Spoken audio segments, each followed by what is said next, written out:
Fala galera, tudo bem? Aqui é o professor Wagner de História. Hoje nós vamos começar a bater o papo sobre uma matéria muito interessante, tá? Um conteúdo importantíssimo para entender muita coisa que aconteceu na passagem, né, daquilo que a gente chama de Idade Média para a Idade Moderna. Lembrando sempre que essa denominação Idade Média, Idade Moderna, contemporânea, isso é uma convenção, tá, que tem a história europeia como parâmetro, né? Nunca é demais a gente lembrar isso. Então, hoje nós vamos estudar a reforma protestante, ou simplesmente reforma, como muita gente gosta de falar, tá? E depois nós vamos falar da reforma católica. É interessante a gente conversar sobre isso, e é interessante você saber o seguinte: uma das únicas instituições que resistiram, tá, à queda do Império Romano foi a Igreja Católica Apostólica Romana. Até 1517 ela não tinha concorrente dentro do campo cristão. Todo mundo que acreditava em Cristo era católico, apostólico, romano. A partir de 1517 surgem diversas novas religiões dentro do campo cristão. São cristãos, mas não são católicos. Eles têm outros dogmas, outros paradigmas, eles acreditam em outras coisas, eles não acompanham o ritual católico. Nós vamos ver como isso aconteceu. Havia por trás do surgimento dessas novas religiões, muito interesse econômico, muito interesse político. Tá? Nós vamos tentar entender isso tudo nessa aulinha que nós vamos ter agora. Eu vou passar para vocês uma série de projeções de slides. Eu gosto de usar isso para a nossa aula ficar mais tranquila, ficar algo mais palpável de você entender, além de simplesmente a minha aula expositiva, entendeu? Nós vamos conversar sobre isso, eu vou passar para vocês esses slides. Não sou eu que produzo esse material, gosto sempre de acreditar, são materiais que eu pego da internet, dou uma revisada, passo para vocês, nós vamos conversar sobre isso agora, tá? Bons estudos. Vamos lá, galera. Deixa eu compartilhar uma tela aqui. Ó, apareceu uma tela aí com o tema Reforma Protestante, que nós vamos começar a conversar sobre isso agora.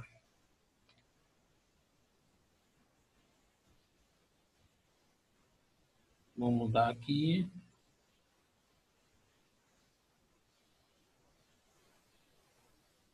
Vamos começar. Antes da gente falar sobre qualquer acontecimento, é bem interessante nós falarmos do contexto em que ele ocorreu. O contexto é o ambiente em que ele ocorreu. Vamos lá, contexto da Reforma Protestante. Alguns dogmas da Igreja, por exemplo, a condenação da usura, estava sendo obstáculos para a nova realidade econômica europeia. Isso no iniciozinho do século XVI. O capitalismo comercial, vamos dizer assim, estava em expansão, as grandes navegações, a descoberta de outros povos, e a igreja tinha todo um discurso de condenação ao apego aos bens materiais. E isso não combinava com a ideologia burguesa, que era a que estava bombando naquele momento. Os burgueses, os grandes comerciantes estavam ganhando muito dinheiro, tá, com a expansão do comércio entre entre o Novo Mundo e a Europa, entre a África e a Europa, o Extremo Oriente e a Europa. E essa condenação da Igreja Católica ao apego aos bens materiais incomodava muito a burguesia. A burguesia ansiava por uma ética cristã que aceitasse seu modo de ser, tá? Vamos lá. No plano político, surgem as monarquias nacionais. Os novos governantes tinham interesse no enfraquecimento da Igreja Católica. Então, vamos lá. Por que essas novas religiões vão bombar? Primeiro, a burguesia, nosso primeiro pontinho aí. Ela não combinava muito com a Igreja Católica, dizemos assim, por causa dessa questão da Igreja condenar os apegos aos bens materiais, quando, na verdade, a razão de ser da burguesia é o comércio, é o apego aos bens materiais. Os monarcas também apoiam essas novas religiões, porque eles tinham interesse em enfraquecer o poder do Papa dentro dos seus estados. Os países surgem nessa época, diversos países surgem nessa época, e o poder do Papa era muito grande dentro desses territórios. Os monarcas, querendo enfraquecer o poder papal, vão apoiar essas novas religiões. Havia também a crise gerada no campo pelo fim do feudalismo, que acabou por gerar graves crises sociais. A igreja foi diretamente envolvida na medida que tratava de justificar ideologicamente o domínio dos senhores sobre os camponeses. Muitos camponeses, muita gente humilde, contestava o posicionamento da igreja, que historicamente sempre se aliava aos mais ricos, aos mais poderosos. Isso incomodava muita gente. E outra questão interessante é a invenção da imprensa, que permitiu a difusão da Bíblia. No contexto do Renascimento, alguns humanistas entendem que o acesso à palavra de Deus deveria ser maior e a interpretação pessoal. A imprensa popularizou. A imprensa é a máquina que imprime, o próprio nome já fala, o texto. Isso popularizou a Bíblia, popularizou diversas questões, diversas obras renascentistas que estavam sendo produzidas, muitas delas de questionamento ao poder da igreja. Até a nobreza também tinha interesse no enfraquecimento da igreja, porque queria ter acesso aos seus territórios, aos territórios que a Igreja Católica comandava naquele período. Vamos dar aqui. A igreja era dividida entre duas doutrinas. A tomista, que falava que há um livre-arbítrio e a salvação pelas obras, e a agostiniana, que falava na predestinação e a salvação pela fé. Havia outra questão também que fazia com que o povo gostasse dessas novas religiões, que era a corrupção do clero católico. O clero católico, nessa época, gente, estava muito mais ligado às coisas terrenas do que às coisas do céu. Nós estamos falando aqui de padres analfabetos, padres pedófilos, igrejas que não abriam as suas portas por mês, ficavam 7 meses fechadas, mas a gavetinha de você ir lá depositar o dízimo estava sempre aberta. E o povo humilde, mesmo sem instrução, questionava essas coisas, pensava nessas coisas. Além disso, havia algumas práticas da Igreja Católica que eram escandalosas, que não havia quem concordasse. Está vendo esses 3 pontinhos aqui? Primeiro, a venda de indulgências. Anota isso aí que é legal para você. Indulgência significa venda do perdão. Olha que escândalo. As pessoas eram obrigadas a confessar, se ficasse muito tempo sem conversar, muito tempo sem ir na igreja, pagar o dízimo, com quem que tinha uma conversa pessoal? Já falei isso em outras aulas, com o Tribunal do Santo Ofício. Então, você ia até a igreja, confessava para o padre os seus pecados, o padre falava assim com você, esse era o diálogo, olha, me dá um presente que eu peço a Deus para perdoar você. Essa é a venda de indulgência, a venda do perdão. Nós estamos falando da sociedade agrária, geralmente esse presente era um porco, uma vaca, parte do que você produzia, terras, um escândalo, tá? A venda de relíquias sagradas também era outro escândalo, muito presente, inclusive, nos dias atuais, em diversas religiões por aí, tá? O que é? É objetos que você fala que era sagrado. Por exemplo, esse tubo de cola aqui. Eu falo que essa cola não é normal, que essa cola aqui ela é milagrosa. Se você levar ela para sua casa, não vai faltar alimento, não vai ter doença na sua casa, e você me paga por esse objeto, achando que ele é ungido, achando que ele é sagrado, que ele tem algum poder nesse sentido. Tá? Na época, o clero católico usava muito essa prática, vendia pedaços de madeira velha, falava que era pedaços da cruz de São Pedro, vendia ossos de animais, falava que eram ossos de São Francisco de Assis, e por aí. E o povo humilde comprava aquilo, achando que aquilo era imbuído de alguma sacralidade, de alguma coisa importante, e de fato não era. E a venda de cargos no clero, tá? Na época, hoje em dia, exige os seminários. Quem quer seguir a carreira eclesiástica dentro da Igreja Católica passa por diversos crivos, tá? É uma carreira puxada, de muito estudo. Na época não era, bastava você dar um presente para a igreja, aí você era nomeado um cardeal, um bispo, um arcebispo, e por aí vai. Essa avacalhação da Igreja Católica, somada aos interesses por trás dela, os reis querendo enfraquecer a Igreja Católica, a burguesia, a nobreza. Isso fez tudo com que essas novas religiões bombassem. Sempre houve quem questionasse o poder da Igreja Católica e essas, vamos colocar assim, desvios da Igreja, mas eles sempre foram calados. São as reformas, são os chamados movimentos heréticos, tá? De John Clifford na Inglaterra, de Jan Hus, na Holanda, todos eles a Igreja sempre massacrava. O rompimento definitivo, tá? Vamos dizer assim, o primeiro machucado contundente, né? Vamos colocar assim, o primeiro ferimento contundente dentro do monolito católico, tá? A primeira ranhura nele vai ser causado por Martinho Lutero na Alemanha. Quem era esse sujeito? Ele era um padre, professor de teologia, monge agostiniano. Ele criticava o clero e a corrupção da igreja.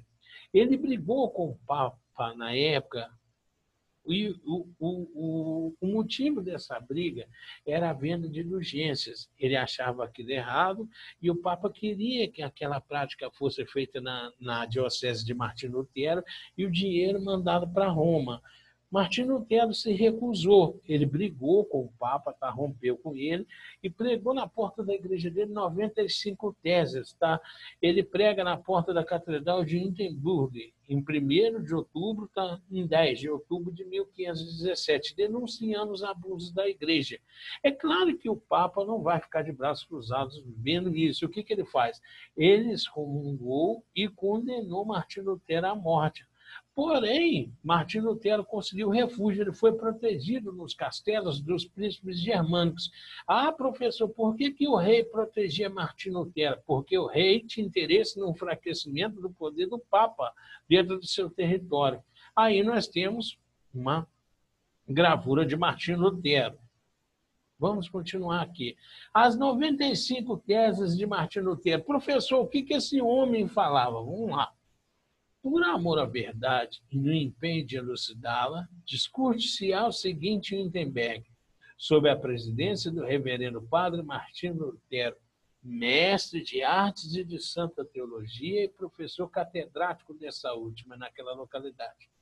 Por esta razão, ele solicita que os que não puderem estar presentes e debater conosco oralmente, o façam por escrito, mesmo que ausentes, em nome de nosso Senhor Jesus Cristo. É um convocamento de Martinho Lutero para ele esclarecer suas teses ao povo de Wittenberg. Não tem jeito da gente falar as 95 teses, mas algumas são interessantes. A 76. Afirmamos, pelo contrário, que as indulgências papais não podem anular sequer o menor dos pecados veniais, do que se refere à sua culpa. Ou seja, na 76 ele fala, não existe venda do perdão. Até aí está certinho. 77. A afirmação de que nem mesmo São Pedro, caso fosse o Papa atualmente, poderia conceder maiores graças. É blasfêmia contra São Pedro e ao Papa. Não existe venda do perdão, não existe venda de pedaço no céu. É o que ele está falando aqui. Afirmamos, ao contrário, que também este, assim como qualquer Papa, tem graças maiores, quais sejam o Evangelho, os poderes, os dons de curar, como está escrito na primeira carta aos Coríntios, capítulo 12. 79. É blasfêmia dizer que a cruz, com as armas do Papa, insigivelmente erguida, equivale à cruz de Cristo. Aqui é uma questão dogmática da Igreja. Vamos continuar aqui. 88. Terão que prestar contas os bispos, curas e teólogos que permitirem que semelhantes conversas sejam difundidas entre o povo. Essa licenciosa pregação de indulgência, de venda do perdão, faz com que não seja fácil nem para os homens doutores defender a dignidade do Papa contra calúnias ou perguntas, sem dúvida, argutas dos leigos. Por exemplo, por que o Papa não evacua o purgatório por causa do santíssimo amor e da extrema necessidade das almas? Essa pergunta é interessante. Ele falou, se o Papa consegue perdoar todo mundo, por que ele não perdoa os que estão no purgatório? O que seria mais justo de todas as causas. E se redime um número infinito de almas por causa do funestíssimo dinheiro para a construção da basílica, que é a causa de tão insignificante? Os princípios básicos do luteranismo. Professor, o que que essas novas religiões pregam? Vamos dar uma olhadinha aqui, ó. Primeiro, que a salvação vai acontecer pela fé. Aqui tem um rompimento com o clero católico. Para o católico, como é que você consegue a salvação? Pelas boas obras e pela fé. Aqui, no luteranismo, a coisa fica mais fácil, vamos dizer assim. Basta você acreditar em Deus que você tem seu lugar garantido no céu.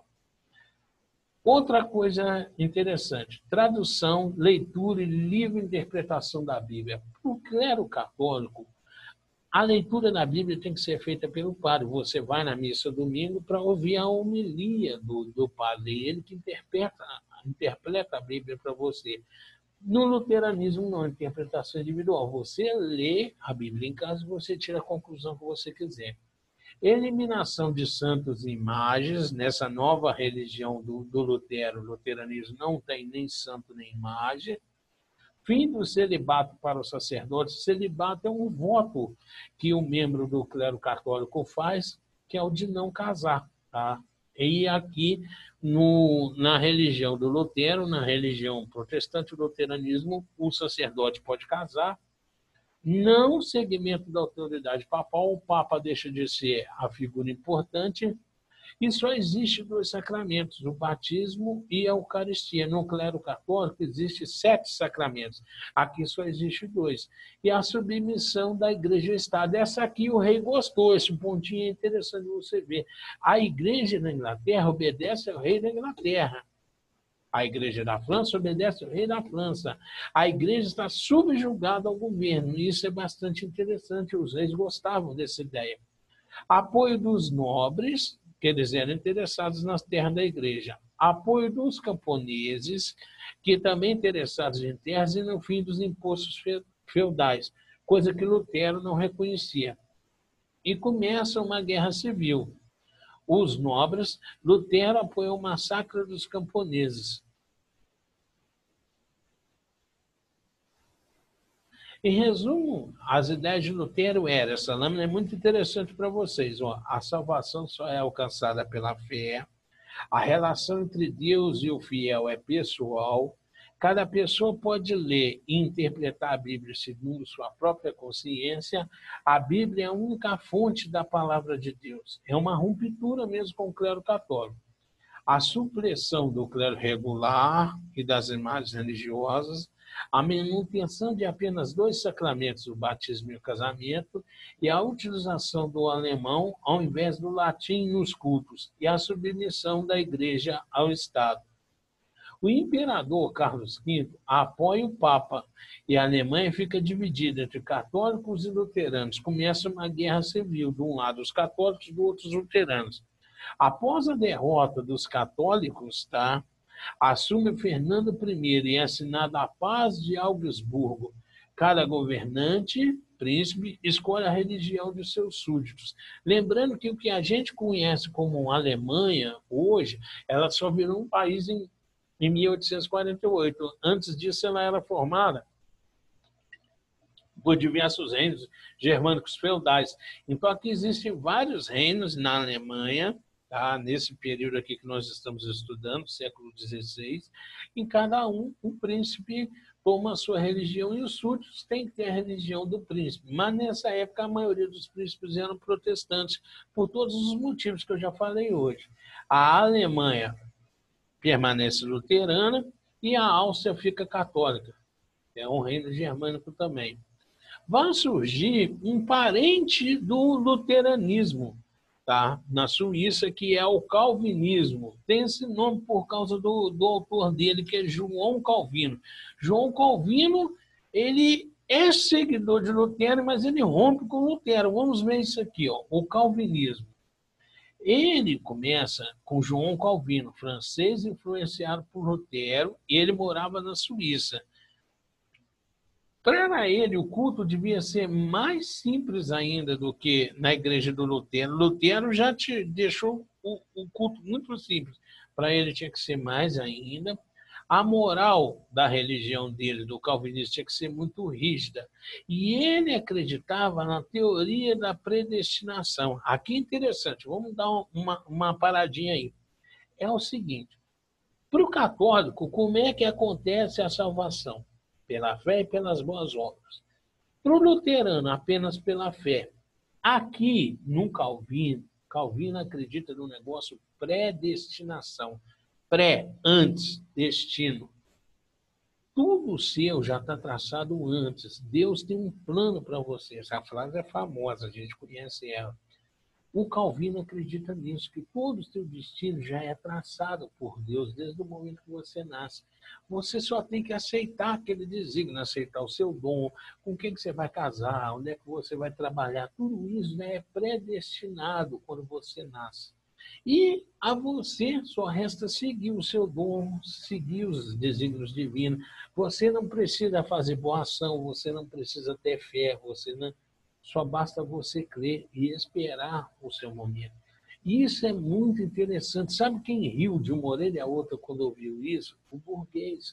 O burguês que estava bombando, estava crescendo enquanto classe social, ascendendo enquanto classe social. Ele falou, eu não preciso ter remorso de ser apegado ao dinheiro, eu não preciso praticar o bem às pessoas, porque nessa religião, meu lugar no céu já é guardado. As pessoas que pertencem a essa religião, um dado curioso, são as que mais suicidam no mundo hoje, em 2020, porque elas vivem uma grande angústia existencial, que é a seguinte, 2021, é a seguinte, saber qual que é o plano de Deus para ela. Elas não sabem. Mas aí Calvino, em determinado momento de seus livros, de suas escrituras, ele deixa uma dica, ele fala o seguinte, se você for materialmente feliz aqui na Terra, se você for rico, é porque Deus gosta de você e tem um lugar guardado para você no céu. Essa indicação, tá, de Calvino vai gerar nos seguidores dessa religião uma ética, um modo de ver a vida, um modo de se comportar, de entender as coisas, que é o seguinte, eles são muito trabalhadores e eles poupam muito, porque eles acreditam nisso, que se eles tiverem bens materiais aqui na Terra, se eles forem felizes materialmente falando, eles vão inevitavelmente conseguir um lugar ao céu. Então, como eles trabalham muito e eles poupam demais, eles são austeros na hora de gastar o dinheiro, pão duros, vamos colocar assim, inevitavelmente eles ficam ricos e ficam melhor ainda, com a consciência tranquila, porque o catolicismo, o evangelho, principalmente no Novo Testamento, é dos pobres. É só você olhar lá as bem-aventuranças, lá em Mateus. Tá?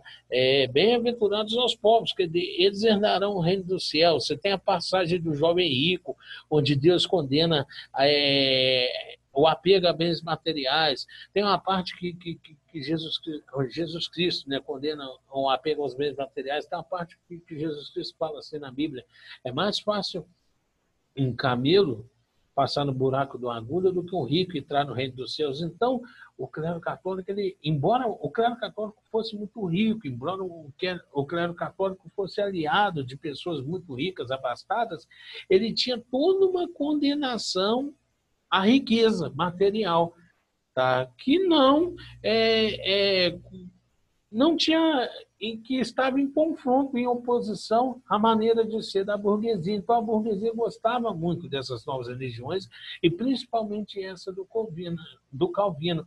A consciência dele ficava tranquila. Eu não sou errado de ser apegado a bens materiais, de trabalhar e de juntar. Muito pelo contrário.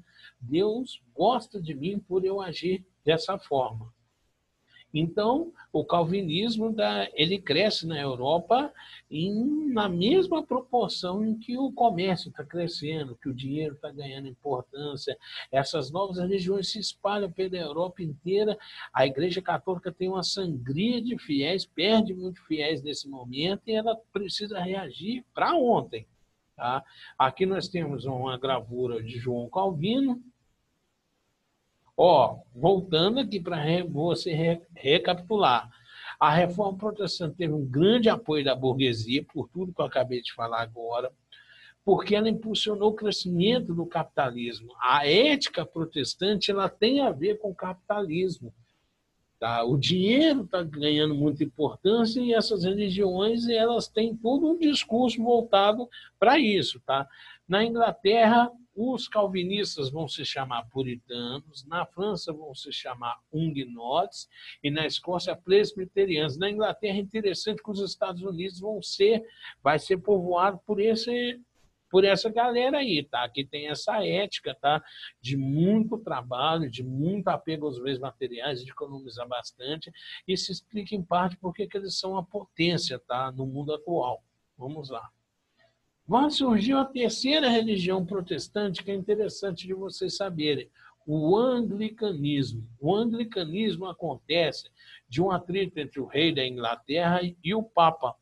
Na época, o rei da Inglaterra, Henrique VIII, ele era casado com Ana Bolena. Ele queria se separar de Ana Bolena e ele queria casar com a rainha da Espanha, com a rainha da Espanha, Catarina de Aragão.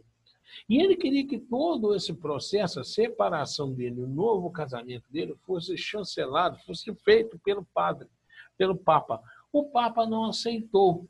Henrique, então, o oitavo, rompeu com o Papa, falou, já que você não faz o que eu quero, eu vou fazer uma igreja para mim. E fundou o anglicanismo. E o que é pior, ele falou, e outra coisa, dentro do meu território, meus súditos têm que me seguir. Se eu sou anglicano, estou rompendo com o catolicismo, todos os súditos do meu reino, toda a população da Inglaterra vai ter que fazer a mesma coisa. É claro que isso vai resultar numa grande confusão e numa guerra civil. A negação do Papa para o rei conseguir a anulação do seu casamento com Catarina de Aragão, eu confundi, tá? Ele era casado com Catarina de Aragão e ele queria casar com Ana Bolena, para casar-se com Ana Bolena. Na verdade, o rei estava interessado nas terras da igreja também, e ele queria a coroa da Espanha para ele poder aumentar seu território. E o ato de supremacia, tá? Ele cria essa lei aqui, ó, que o rei agora é o chefe da igreja na Inglaterra. Aqui está o Henrique VIII. Catarina de Aragão.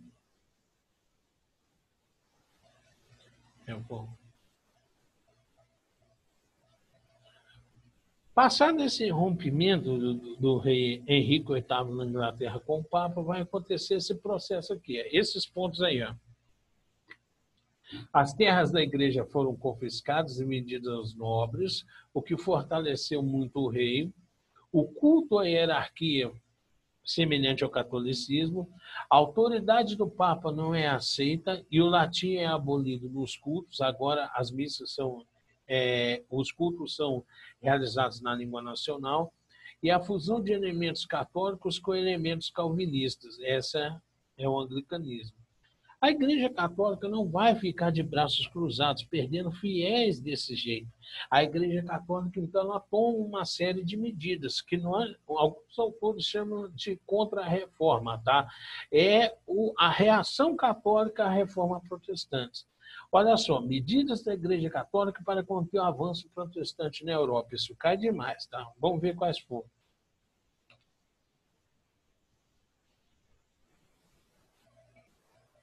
Eu acho que está no outro slide. Vamos lá.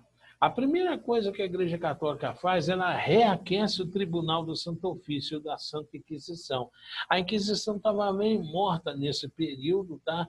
A Igreja Católica dá nela um novo vigor para defender os dogmas da Igreja Católica e combater as heresias.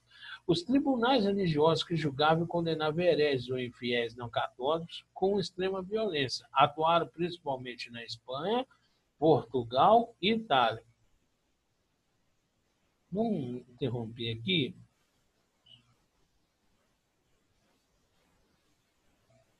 Agora eu quero que volte aqui em mim. Há outra coisa interessante de eu falar sobre a Igreja Católica, que é o seguinte: a Igreja Católica promove na cidade de Trento o Concílio de Trento como reação à reforma protestante. O Concílio de Trento, o Concílio da Igreja Católica, é quando as principais cabeças da Igreja Católica se reúnem em segredo e debatem um monte de coisa. Do Concílio de Trento saiu uma série de coisas muito interessantes que cai demais nas provinhas de vocês, que é interessante de vocês saberem. Anote isso aí fazendo favor. Em reação a reforma protestante, a Igreja Católica estava perdendo muito fiel, e perder fiel não é só aquela pessoa que senta no banco da igreja, é também um potencial pagador de dízimos. Então, a Igreja Católica estava preocupada com isso. Então, para recuperar esse terreno, ela promove o Concílio de Trento. As principais cabeças da Igreja Católica sentadas em Trento, na Itália, falaram o que vamos fazer. Daí saiu uma série de decisões que é interessante que você anote. Primeira decisão interessante do Concílio de Trento foi a negação das novas religiões. Primeira coisa que os católicos disseram, nós não aceitamos essas novas religiões. Segunda coisa interessante, o reaquecimento do Tribunal do Santo Ofício, tá? Um novo vigor Tribunal do Santo Ofício. Ou seja, por essas duas medidas, vocês já conseguem entender que a Igreja Católica não quer diálogo com essas novas religiões. Tá? Elas são inimigas, fica bem claro nisso daí. A Igreja Católica também cria o catecismo. O catecismo é uma pedagogia voltada para as crianças, para convertê-las ao cristianismo desde pequenininha, ao cristianismo, ao catolicismo, desde pequenininho. Então, o catecismo, conforme nós conhecemos hoje, foi criado nesse contexto para a Igreja Católica já conquistar o coração do futuro católico, ainda quando ele é criancinha. Outra coisa que a Igreja Católica criou, seminários, escolas papais, para combater aquela vacalhação que era, tá? Um clero católico, era padre que não sabia ler, padre analfabeto, essas questões todas, então foi criado os seminários. Agora, para você se tornar membro do clero católico, era preciso passar por esse crivo, está muita exigência, muito estudo. Outra coisa que a Igreja Católica também fez, criou um index, que é uma lista de livros proibidos, tá? Que católicos não podiam ler, a maioria deles de autores renascentistas, e principalmente do João Calvino, principalmente do Lutero, essa literatura considerada herética pela Igreja Católica, que contestava os dogmas da Igreja Católica. E também criou a Companhia de Jesus. A Companhia de Jesus é uma ordem da Igreja Católica que ela tinha a seguinte função: soldados de Cristo, jesuítas. Eles viriam para o Novo Mundo, para a África e para o Novo Mundo, para a América, para converter os índios ao catolicismo. Nós fomos catolizados por essas pessoas, tá? O nosso índio estava aqui, eles atravessavam o oceano para Anchieta, Padre Inácio, tá? Todos eles vieram para cá para catequizar os índios no catolicismo. Qual que era a ideia da Igreja Católica ao fazer isso, tá? Ao mandar esses religiosos virem para o Novo Mundo? É conquistar aqui os fiéis que eles estão perdendo na Europa, tá? É pegar os fiéis que eles estão perdendo na Europa, compensar o quê? Conseguindo fiéis na África, conseguindo fiéis no Novo Mundo. E assim foi feito, tá? Nós fomos educados dentro de um cristianismo com essa matriz missionária dos jesuítas, beleza?